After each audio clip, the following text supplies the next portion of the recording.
Hey, what's up, YouTube and all my football friends and family? It's Mike D here coming to you from the Under the Headset studio. I've got a good one for you today that I know you're going to love. Bringing a gentleman on who is a coach here in our local area. He's got a long list of accolades that he's accumulated over his years of coaching here in the area. He is a 2018 and 2022 Chandler Unified School District Coach of the Year. He's a 2020 and 2021 Central Region Coach of the Year. He was a 2022, 23, and 24 also Premier Region Coach of the Year. 2021 Friday Night Fever Arizona State Coach of the Year. 2022 Arizona Central AZ State Coach of the Year. He was also a 2022 NFL Don Shula National Coach of the Year finalist. Picked up a state championship in 2022. And, man, I tell you what, he's got things rolling in the right direction. He's going to share a little bit with us about how they do what they do, where they're headed, how their tradition and their structure internally and things was built. And I think you're going to enjoy it. So without further ado, let's jump right into it. Ladies and gentlemen, I introduce to you Chris, Coach Mac McDonald. All right, guys, here we go. I'm here with Coach Chris McDonald of the Basha Bears football program. And we're going to go ahead and dive right into some questions, have some conversation in regards to his situation, where he's at currently, where he's been, where he intends to take his program, and so on. So without further ado, we're going to dive right into it. Coach, thanks for taking some time and joining us today. Thanks for having me. Yeah, man, I appreciate you. Appreciate you coming on a Sunday. Absolutely. And sharing some time with us. So let's kind of take it back to the beginning. I mean, a lot of people know you're a great football coach. You've been in the community for years. But I want to kind of dig a little bit deeper, right? Kind of peel back some layers of the onion, as they say, and get to the core of Chris McDonald. Where were you born and where did you grow up? Born in Spring Valley, Illinois. It's kind of where my roots are, family roots. Moved out here when I was one. And so, I've been out here 45 years now. So basically I'm an Arizona native, but, I was born in Illinois. Got a lot of family that still lives back there, is from there. Right. And a little small, farming town. What brought you to Arizona? Dad's job. Okay. Yeah, What did he was an aeronautical engineer. Oh, so, really? Obviously, more opportunity out here. Sure. For something like that. So, company kind of moved him out here, and then my mom was an educator, so she was a teacher for 30 years out here in Kyrie School District. That's where it came from. Okay. You got it from mom then. Yeah, Okay. yeah. I come from a lineage of teachers, educators. So. Any brothers, sisters? I got two twin sisters. Really? Yeah, they're 2 years younger than me. Okay. Both married. I got nieces, ton of nieces and one nephew, so it's kind of crazy. And they're out here as well, your sisters? Yeah. See They them both quite live in often? Tempe. Yeah. Oh, nice. Yeah. That's cool to have them all out here. Mom lives like a mile away. In-laws live like 3 miles away. So they're younger or older, did you say? Younger. Younger. Okay, so they were probably born out here then. Yeah. So by the time you guys got out here, then twins came. They were born in Desert Sand. Yeah, oh, nice. Yeah, Mesa. Okay. Yeah. Where'd you go to school? Tempe schools, Mesa schools? Tempe schools. Went Okay. to Kyrie Del Cielo, Pueblo Middle School out in Chandler, and then Tempe Cron del Sol. Nice. So, Okay. And then, like I said, I've been in this little bubble, 20 miles, Yeah. radius of, Right. this is all I know. Mm-hmm. There's times I want to go experience something new. Sure. Yeah. So you kind of get tired of the desert. Right. Summer's kind of I know the feeling. they wear on you more and more. Dude, the It's like older I every get, time. I know. my heat tolerance is When I was young, I remember I'd go out and hoop like in the middle of the day. Oh, in the rip and summer, run all day long. Yeah. Now it's like I don't even want to step foot outside. I spend about 3 hours in the sun, and I'm looking to get a nap. Yep. I mean, it's that. It wears on you. For me now too. Jeez, oh Pete, yeah, I can remember back in the day. I mean, shoot, sun up to sundown outside running, and Yep. maybe get a drink of water here and there if you're Mhm. lucky. But for whatever reason, Find a you hose. just- Yeah, keep it Find the moving neighbor's hose. all day long. Yep. That's awesome. That's awesome. And so I'm assuming you played a lot of sports in elementary, high school. Yeah, college. I grew up What did that look like for you? high school. I was a 3-sport guy. I was Okay. football, basketball, and baseball. Actually, I had opportunities to go played basketball as well outside of high school. Okay. Chose the football route. It's just kind of, I don't know, kind of fits my personality a little bit more anyway, and you know, took that route with JUCO, and then went to ASU and walked on there. So Okay. finished up school, got into the whole, you know, job market thing, real estate and whatnot, and did that for a couple of years, and kind of got asked to coach a youth team. A buddy of mine was running a youth team out in like downtown Mesa type area, right? Low socioeconomics, and so did that. Really enjoyed it, like really rewarding. It was kind of like kind of filled the void of what I was missing when I was, you know, still an athlete, competing and doing all that other stuff. Is that when you would say you caught the fever? Caught it again, Yeah, and let's see, I coached probably like 4 or 5 more years, and then I had a degree in business, and I went back, talked to my wife, and we had a little one at the time, and I said, you know, I think I want to do this full time, and so I went back and got a post-bac education degree, you know, certified to teach math. Okay. And math wasn't like my stronger subject growing up, you know, I was maybe you know, CB student at best, right? But I knew, like, you know, PE teachers a dime a dozen, like they need math, right? So I knew to get my foot in the door in terms of getting a teaching job, if I want to get into this coaching thing, Right. You got to teach something to coach. math something. was, you know, so I kind of grinded out that, Yeah. grinded out, passed the test, and here I am. That's cool. So playing career comes to an end. Yep. Get all your degrees out of the way. Started doing a little youth football. At that point, you're like, okay, I Yep. like this. I'd like to have a little bit more of this in my life, and kind of progressed into educator role, which of course gives you an opportunity then to you know, potentially coach at a high school or something along those lines, or you know, junior high, whatever the case may be. How did that kind of work out? You were So coaching after youth, like and then, after like 2 years coaching youth, I had a buddy of mine former teammate of mine that was coaching freshman ball at Hamilton High School. okay, And I just so happened to, you know, live right behind Hamilton, still do. And he said, hey, we might have an opportunity, you know, for you to come on the freshman staff, maybe coach receivers. And so took them up on it, and they hired me, and so after about 2 or 3 years coaching freshman ball, that's really kind of when I made the transition into education, right? Did that 3 years at the freshman level, kind of grinding it out, you know. 3rd year as a freshman coach, I think I was the OC at the time. Our head football coach for the entire program, Steve Bellis, he actually was the freshman QB's coach, so he did that as well. We practiced in the morning, so it was easy for him to come, you know, work with the freshman kids, and then he had, you know, varsity practice later after school, right? Okay, cool. Opportunity for him to connect with all the coaches within his program, and all the kids, and after that year working with him, he moved me up to varsity and became an assistant there. So now I was the young guy, you know, on the staff that had a ton of success already. And won everything there was to win forever.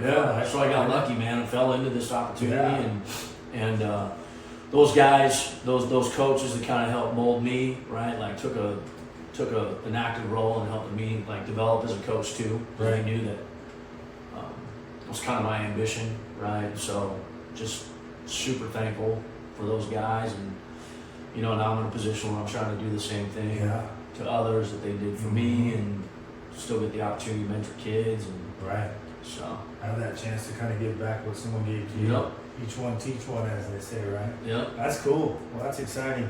So then you have a pretty good run there at Hamilton. Obviously, you guys, like I said, won kind of everything there was to win for, again, an extended period of time. At some point, you know, you decided, hey, maybe I'm looking for a different opportunity or want to continue to progress up that ladder. The Hamilton role comes to an end, obviously by choice. Where do you go from there? So I put in 2014. I put in for the job at Maricopa High School, and fortunately got it. It's a great experience there. I loved working with those kids. real diverse community up there at the time. Like it's known as a farming community, ranch, cowboy type vibe. But really, I think in like 2012, it just started expanding into like a pretty big community. They're building homes left and right. You had families moving in from all over the country. Influx of people from Louisiana and Chicago and Milwaukee and California. And sure. Just dealing with kids from different backgrounds left and right, and like I said, it was a pretty diverse team of kids, and being able to, I think that's helped me grow as a head coach. I think one of my strengths is I can create relationships with any kid from all different various backgrounds, and I think that had a lot to do with it, right? Really fortunate when I got hired as well. Like they hired a new AD, and the guy was Mark Cicerna was his name, and he's in the AIA Hall of Fame as an athletic director. He's from, was from a big district, so he got it, and then so for him to, then help me develop even more over my 4 years there, and help me spread my wings, and couldn't ask for a better mentor. Yeah, help me up when I'm down, and I was just really lucky. That first year with your name on the building as the head coach, and even second and third, I mean, there's a lot of learning, a lot of growth that comes into play when trying to figure out who you are, what you're trying to do, and then get all that done. And you got to delegate and build your alliances. And man, I couldn't imagine that's got to be a ton. When you play. Yeah, it's just the difference. When I was a head coach in Maricopa, like I was also the equipment manager. I was also like we didn't have what you have now, and where I'm at. You've got your own strength and conditioning coach. That works for us. But we got our own equipment manager, so like they're able to take pieces of the pie, take things off your plate. Right. Didn't have it in Maricopa. But again, it's a great learning experience because you're seeing every. I was literally running every aspect, every angle. Yep. Right. So you kind of know now. You've had experience in doing those things, and when you have those people now doing that for you or with you, let's just say. I mean, shoot, you know what they're going through. Why? Because you've done it. Yep. Experience is the best teacher, as they say. So Absolutely. That's cool. What's your overall kind of coaching philosophy? I mean, everyone's got one. To pinpoint and say it's this particular thing, I know it can be challenging, right? But what are things that you want to make sure that you incorporate into your program as you did in Maricopa? And then also, let's not forget, from 18 to 2025 currently, you're Basha football head coach. Yep. I didn't give you that opportunity to bring that part up. So maybe let's just rewind the tape back to that. So 2014, 2018, head coach Maricopa Rams. Then what happens? 2018, I get a call from Basha, and they want me to put in for the job. They're interested, and so I did. And obviously close to home. It sucked. Obviously leaving the kids out there. We were gonna be pretty good that year too. Tough to walk away from. Absolutely. You put a ton of energy, time, effort, all that into them, and it's like, okay, yeah, I'm out of here. It's tough, but that they understood too. I cut down on my commute. Obviously it was a step up in classification. Sure. And so they understood. You cut 2 hours off your day. Absolutely. Just sitting on the 347 going in, coming out. I couldn't imagine, man. That'd be a tough run because you were still living in Chandler, I'm assuming, or you didn't relocate to Maricopa. Nope.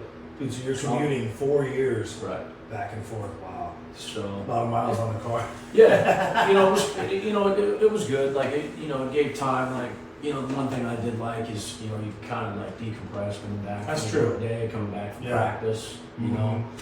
Whereas now it's a 15-minute drive, and sometimes you're you're taking exactly. You're taking home maybe some of the things that are on your mind that might have happened, right? But it's great, man. Like district, everyone knows about the Chandler Unified School District, and so to have this opportunity to be able to coach in it, and now that you are, now that you have a ton of success, you've obviously constructed and built a philosophy, right? Yeah. What would you say that's most important that you want to make sure that you always incorporate every year? You don't lose sight of, and continues to be a focus, just kind of collectively within the program with the kids? Cultural over everything, right? So I think we're very intentional in terms of the type of people that we want around our kids, right? The type of kids that we want in terms of, you know, kids that not only get it done on the field, but are also very successful in other aspects of their life, right? And I think, you know, I think we have a really good, you know, pulse right now on what we have and able to figure out, okay, where we need to go to get what we want to do and accomplish our goals. But I think just being really intentional with you know, with your culture and making sure the kids understand they all feel valued, right? And like, yeah, you talk about, you know, we got a lot of kids that are doing real well, successful program, but what about the other kids that don't play as much, right? Do they still enjoy the experience? Do they still want to be part of bachelor football? Does that mean something to them? You know, and I think that's important, right? And so I think you've got to be intentional about it, you know, and you know, we've got a leadership coach that obviously helps out with that year round, you know, with these kids, and I think it's super important, you know, and I think the other thing too, like once you kind of get it rolling and you kind of have this reputation of what it is to play football at Bachelor, like you start attracting those type of kids that already kind of have those qualities, you know, in terms of the character aspect and the student athlete aspect and the work ethic piece and just really the substance piece. And it's not about flash and social media and look at us, like our kids got some substance to them and they make the main thing and they understand that, you know. Yeah, and I think you know, when it's the daily, it's not like you said, it's not some battle cry or some rally cry or whatever the case may be. I mean, it's just consistent, right? And over an extended period of time, it's at that point you realize the credibility then becomes so high that you know it's not an act, it's not a front. We're not. This is just kind of this is just the way it is. And now that you've got that built, you're just kind of bringing kids through that and not reinventing it every year and trying to, you know, change up so many, have these huge wholesale changes, right? Correct.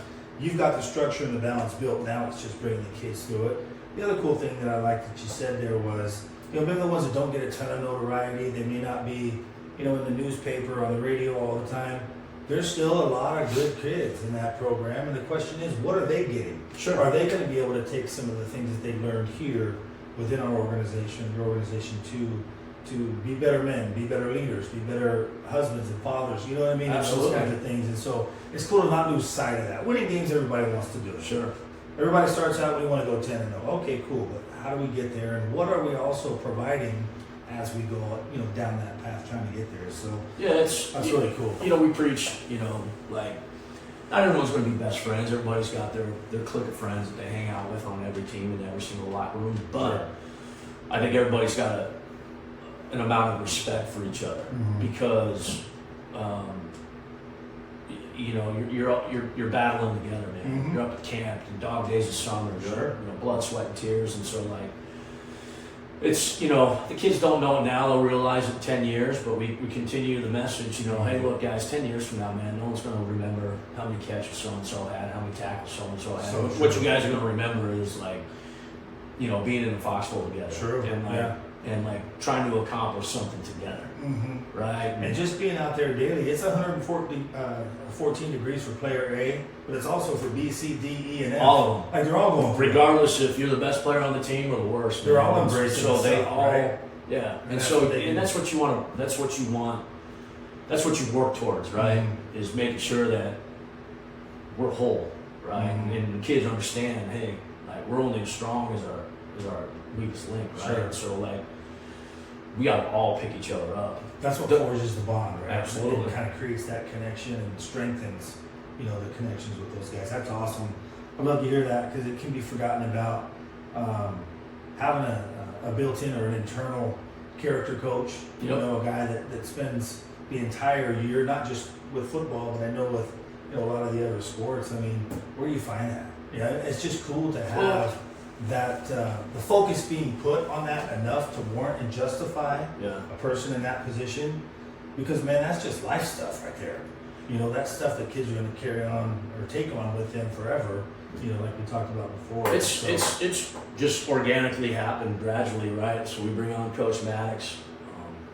You know, he does a phenomenal job. You know, he's on the staff, but he's not necessarily a football coach. Sure. He's there just like he is, and he's focused on that piece. And then what happens is then you have other teams on the campus that see the value in it, so they ask him, and now all of a sudden he's working with basketball. Now all of a sudden he's Yes. working with baseball. Now all of a sudden he's working with girls softball, whatever it may be. Yeah.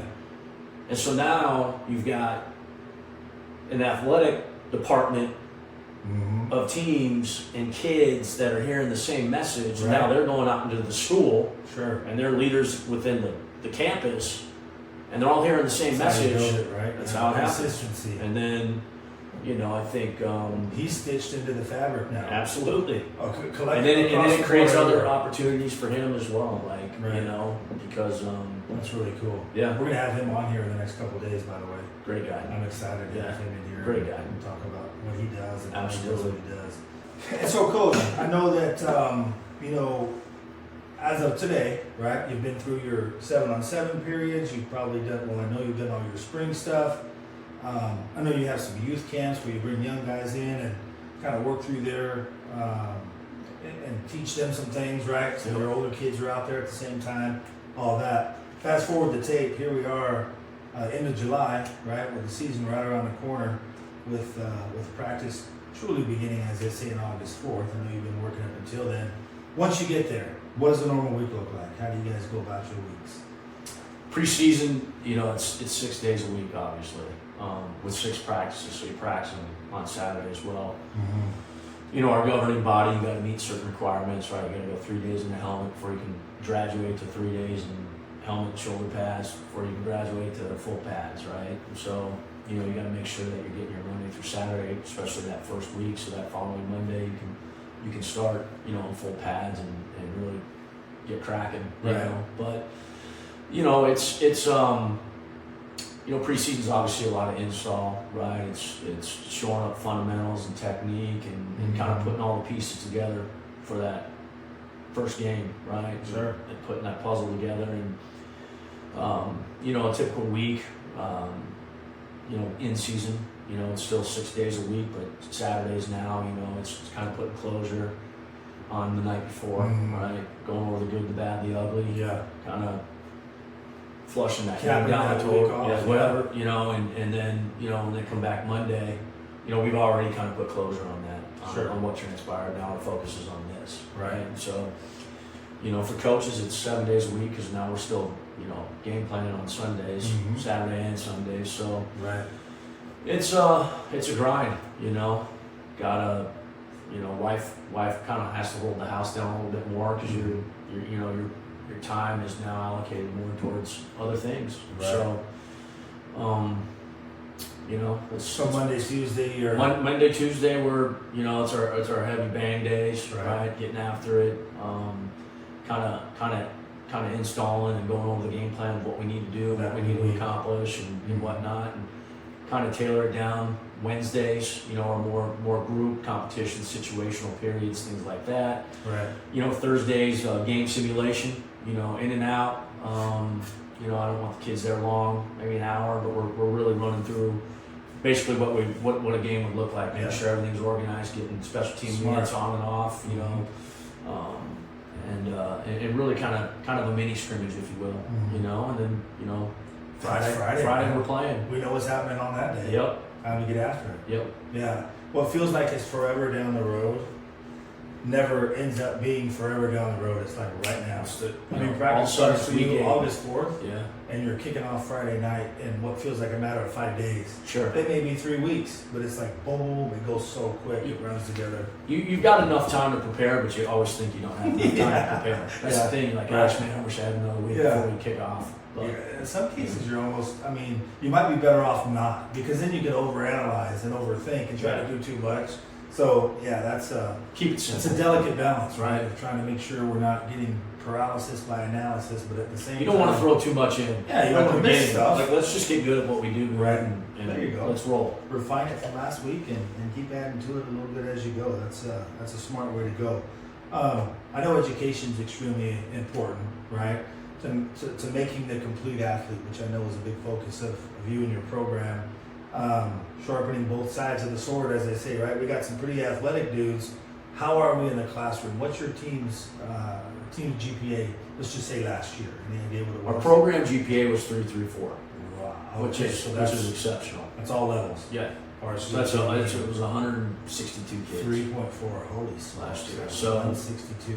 yeah, That's they, awesome. they got it done, and I think that's, again, it speaks to, what we were talking about at the beginning, the type of kid that we want in our program, right? Yeah. So, we want these coaches that come by, that when they come to Basher, they know what type of kid they're getting. They're going to get somebody that's well-rounded, Right. That's getting it done, off the field as well. He can play, but boy, he's a classroom liability. We don't want those. No, conversations. we want kids that are Yeah. assets to when they go on. We'll get all that academic money.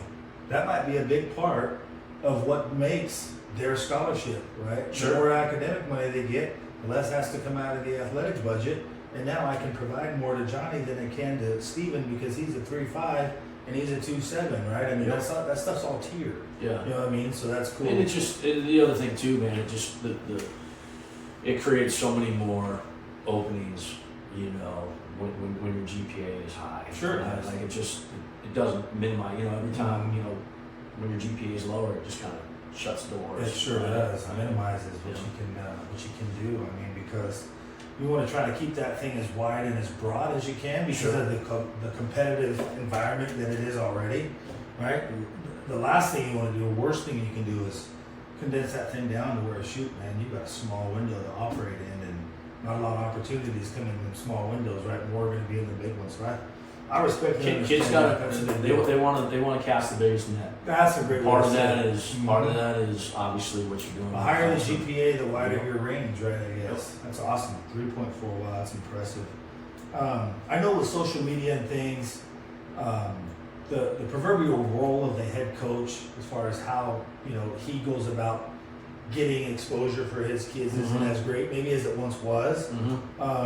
But what how involved are you with that recruiting process? Do you find yourself sometimes being the co-signer for a kid when you're talking to a coach, or maybe leaning on some of your network when you've got a guy that would be a great fit for who they are and kind of what they do, maybe being proactive and starting with that? Like, how does all that look for you personally within the program itself when it comes to recruiting? I mean, are you starting a lot of conversations, or do you find yourself kind of coming into the deal after a kid has already established a relationship or conversation at least with a college coach?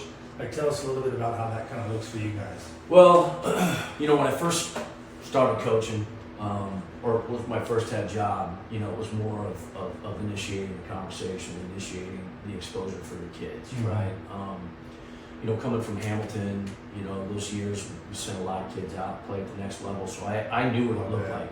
I knew what it looked like. I knew what a next level kid looks like. Sure. Just with that experience, and then so when you go out to Maricopa, and you've got some really good players, but maybe the school's reputation in the past, wasn't of what it was some of these bigger schools, right? So it's more initiating those conversations and creating relationships with these colleges and being able to go, hey man, you need to come out and take a look at this kid and evaluate this kid and whatnot. I think now we're in a position, with social media and with technology, I think you're doing all of the above, right? You're starting, you're co-signing, you're helping, you're whatever it may be to get that kid to the next level. You're not necessarily a gatekeeper though, right? And I think a lot of parents think that head coaches are. We're not, I know for a fact a lot of my kids are probably having dialogue with college coaches that I don't even know about through their phone or through social media or DM or whatever it may be, right? So a lot of those types of kids, I'm really,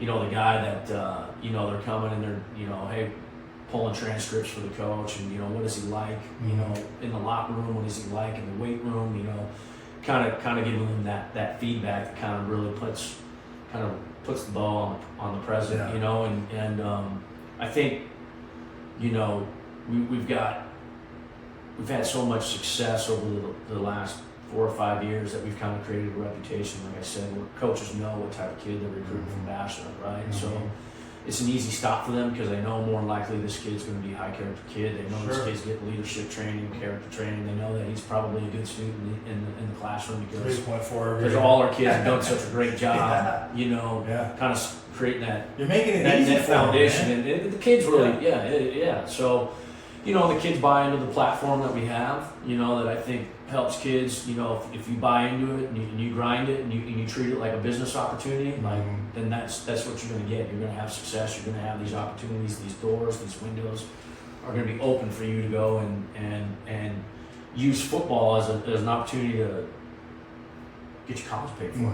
Absolutely. You know, and as a vehicle, right, to do that. So I think the other thing too is, like, I think you have to be intentional with making sure that your staff is really bought into, in terms of understanding that, like, I understand I'm a football coach, but part of that is I have to put on the hat of helping my kids get out, get exposure, right? So when you got more guys that have different networks from whatever their past experience might be, now you've got an army of people working for kids instead of maybe one or two guys that are really doing all the work, right? And with your staff, I can imagine you've got guys that know a coach in every state in the country. Correct. Probably. Whether it's through their playing experience, or they had a coach that was their coach that's now somewhere else, or whatnot. It's a big fraternity, man. Absolutely. You know?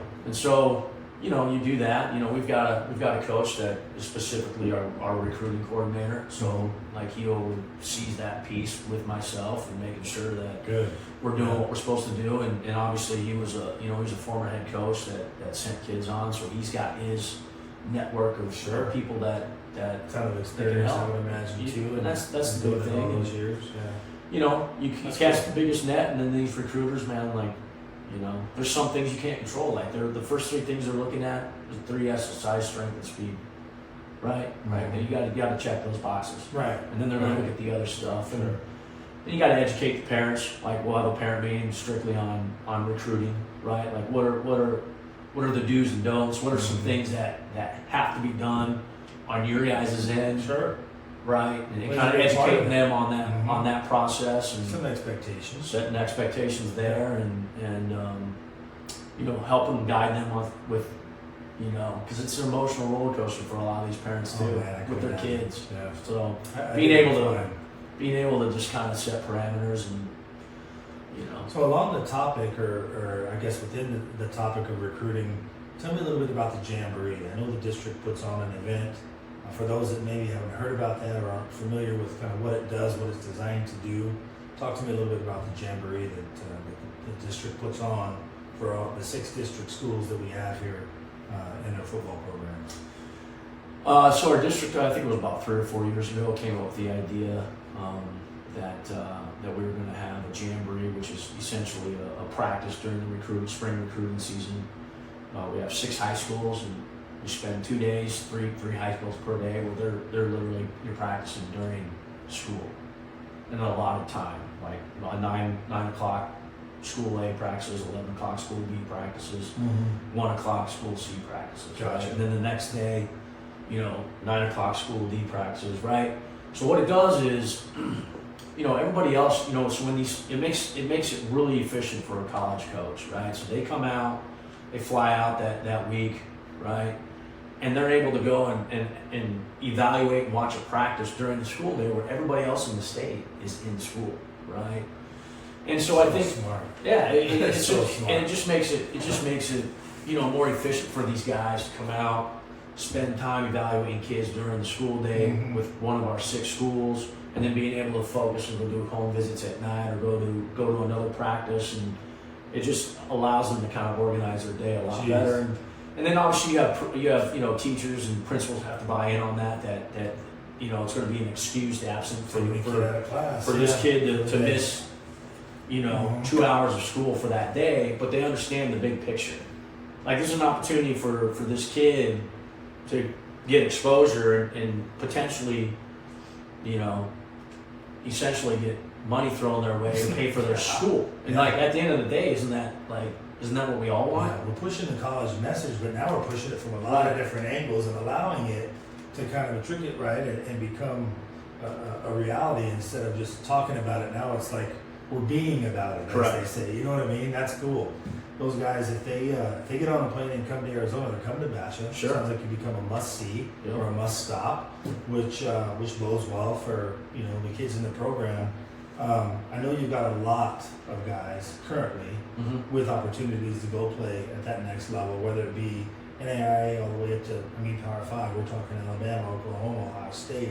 Geez, Pete, what's the number? Where are you guys at right now? We're at like 21 okay. kids that have an opportunity to go on and play next year.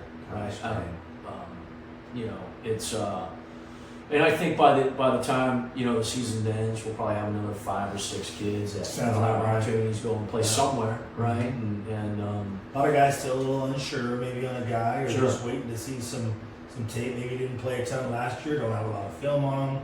Hoping for more this year that we can evaluate, make a decision. the other thing too is like he'll sneak up each there. level, right? Whether it be P4, G5, FCS, all the way down to NAIA, like they wait for the dominoes to fall, right? Like who's, it's, how much time are they going to invest in the kid? Let's say a Division II school, how much time are they going to invest in the kid if this kid potentially might get something Right. higher? Now it's like, okay, so they wait for those those dominoes to fall, and then they come in. So typically that happens kind of later in the season, right? Yeah, it's almost, it can work in reverse too. They've got their 1, their 1A, their 1B, their 1C, and now 1 decides to go somewhere else. Guess where 1A just went? Correct. He became their top guy. I think their early signing period, affects that a lot too, right? You've kind of got that earlier in the year opportunity, and that just reshuffles all the cards. Absolutely. It gives them till February to say, okay, we thought we had A, B, and C, but now we might have to transition to D, E, and G, whatever. Yep. That's awesome. But having that many guys with that much opportunity, man, geez, OP. Yeah. That's truly They exciting. all, They're doing these the work, kids, man. they're all in it together, right? Mhm. They all have, they're high achievers, Yeah. and you get a locker room full of guys that are goal oriented and understand, hey, this, I can use Basho as an opportunity if I put in the work and do what I'm supposed to do. I've got, and you get a whole locker room full of that, and they all like-minded type kids. And then you get them all pulling the rope in the same direction, Yep. man. That's when you're dangerous. That's Mhm. exciting. That's awesome. Well, thanks for sharing that with us. Any game day superstitions? Anything No. you do wild or weird? Just No, I've got my typical game day routine, but it's not. I'm not tying my shoes a certain way, or I think. you can't only eat at one place on No, Friday. I don't do any of that. Man, No. I've kind of backed off of that a little bit over the years. One thing that I haven't wavered from though is there will be a pack of Mike and Ike's in my bag with the majority of it in my pocket for in-game snacking purposes.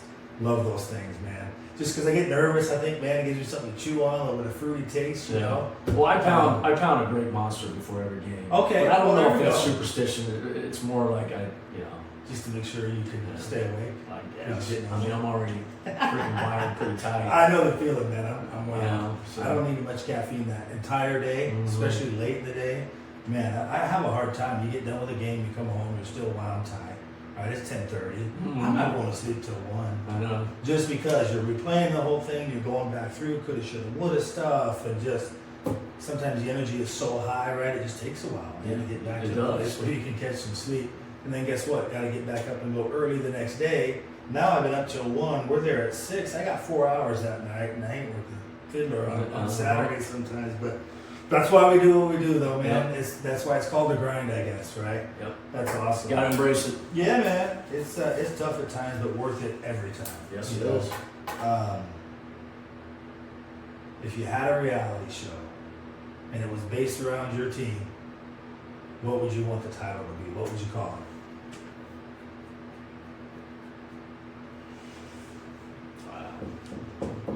Organized chaos. Okay. Is a good. Why did that pop in your mind? What made you go there? Our kids do a really good job. We allow them to be themselves. Okay. They do a really good job of understanding when it's time to turn it on and get locked in and whatnot. And take a business approach, but so that's the organized piece, and they're able to balance that out. Dial it in. And then they're still Yeah. teenagers, so they're Sure. chaotic. Okay. So like That's a good combination. yeah, I mean, and we want them to be kids, right? Yeah, I mean, man, they're still 16, they're still 17, exactly. 15, 40. We want them to have fun, Yeah. doing what they're doing, Right. And so Man, it's still a game. It's still a game. they could be doing many other things That's a with fact. their time. That's a fact. So and we're glad they're not. exactly, Yeah. and or have other hobbies or whatever. So what makes that kid want to keep coming back, Yeah. right? And so there's got to be that fun aspect of letting these kids just be kids. That's really any different than life, man. When it's time to work, it's time to work. It's time to go. But man, let's have as much fun as we can when we're not, Sure. right? To offset that, to create a decent balance. Yeah. And I think that's what kind of gives, the balance that everybody kind of wants in their program. You've already shared kind of how you got there, what you've done to get to that balance, and what that balance looks like, right? Have some dang fun. Yep. I mean, fun is an F word, but not a bad F word. No. You know what I I mean? agree. Like, there's nothing I wrong let with mixing them- in a fun day every once in a Absolutely. while. Like I enjoy hanging out with them. A Yeah. lot of these kids got great personalities, funny. Right, Yeah. And it's like cool because sometimes, I'll have 10, 15 kids in my office at any given time, Mhm. just hanging. sure. And if you don't give the opportunity to see that or allow for that to come out, to expose itself, right? Their personality outside of, he's my coach, I got to do everything he says, pay attention, lock it in, I can't screw up, I'm nervous, whatever. Without all of that, right, you get to see kind of the core and the true underlying, personality of those Sure. kids, man. And I think that's imperative because now flip that right back around and take it to that time and that place and that point where you are coaching the kid. I think you've gained a little bit more information or intel, if you want to call it that, about him. And all it does is help you coach him better. Absolutely. I know what I can say, how I can say it in order to get him to respond and get the most out of him. Is he a guy that needs, firm action? Is he a guy that just needs to be told, he's doing a great job? Or like what's going to elevate him and get him to his maximum potential? So Right. learning that other part that kind of gets forgotten about, I think, is extremely important, man. Well, it's cool that you brought that up. the other thing too is like, that's really how you create trust. Right. That's true. A kid knows, like, I don't want my kids just to know me in between the white lines when I'm coaching. Sure. Like, I want them to know who I am outside, and Part of the reason I wanted to do this, man. yeah. I'm not asking you, what are you most excited about for upcoming season? Why do you think your defense is going to play well? Right. All that stuff is extremely important. I kind of wanted to, like I said, find a way to dig a little bit deeper, man, and just, open it up a little bit more and talk about things that you may not have a chance to talk about, so people can see you and see what you're about, Yeah. and what your thought processes are, and your overall mentality is as it comes to being an educator, a coach, and a leader in our community. You know Yeah. what I mean? All those things. You only get what those. you are. You only get those opportunities, where those kids, when you're having, the casual conversation That's true. in the office, and you're going over maybe your experiences that you had when you were, their age and how you can help them, and then they start to see you in a different light. Practice moves so fast. You don't have time to talk about that. No, That's the but work that's time. it. That's the work time. That's yeah. Blinders are But on it's now, we're so getting it in. so important. True. you know? True. Yeah. What's something that your players may not know about you, but would be shocked if they found out?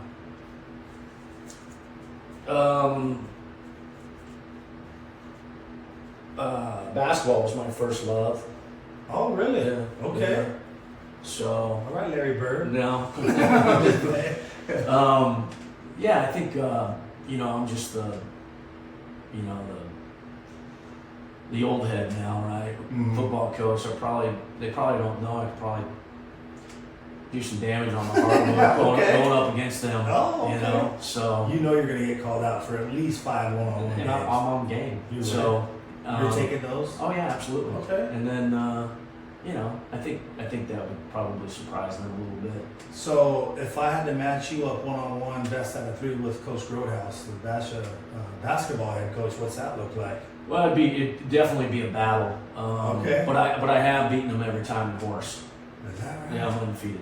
Let's go. The football Okay. coach was undefeated against the basketball Against coach. the basketball coach. And it really bothers him. Just Oh, I think can about that. imagine. Like, Yeah. I mean, It should. it should bother He him. should be able to be the He guy. needs to get better. He needs to get after it. Step up your game, coach. Something. Like, Jeez, I all mean, coaches beating you. that's the wrong guy to lose to. Absolutely. The football coach. Yeah. I mean, if it was someone else, okay, I get it.